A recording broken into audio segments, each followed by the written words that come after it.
Hi అండి. నేను ఈరోజు అయితే మీతో హెల్తీ బ్రేక్‌ఫాస్ట్ షేర్ చేస్తానండి. 1 కప్పు ఉప్మా రవ్వ అండి. నెక్స్ట్ రాగి పిండి 2 కప్స్ అండి. ఇందులో కొంచెం పెరుగు వేసుకోవాలండి 1 కప్పు. ఇదంతా మిక్స్ చేసుకోవాలి. మిక్స్ చేసుకున్న దాన్ని 10 మినిట్స్ నానపెట్టి ఉంచుకోవాలి. కొంచెం వాటర్ యాడ్ చేసుకొని మిక్స్ చేసుకోవాలండి. 10 మినిట్స్ నానపెట్టిన తర్వాత మిక్సీ జార్‌లో వేసుకొని దీన్ని మిక్సీ పట్టాలి. మిక్సీ పట్టిన తర్వాత ఆనియన్, క్యారెట్ మనం కొంచెం చాపర్ చేసుకోవాలండి. చిన్నగా వస్తాయి కనుక ఇందులో మనం కలుపుకోవాలి క్యారెట్, ఆనియన్. నెక్స్ట్ ఇందులో కొంచెం జీలకర్ర వేసుకోవాలి. తర్వాత కొంచెం మెత్తగా వస్తుందండి. ఇందులో కొంచెం సోడా వేసుకోవాలి. అలాగే కొద్దిగా పచ్చిమిరపకాయలు. ఇదంతా మనం కలుపుకొని ఒక 5 మినిట్స్ ఉంచుకోవాలండి. ఇందులో తర్వాత మనము కొంచెం సాల్ట్ యాడ్ చేసుకుందామండి.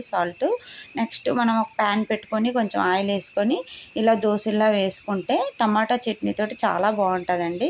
ఈ బ్రేక్ఫాస్ట్ షుగర్ వాళ్ళకి కూడా చాలా మంచిదండి. Thank you for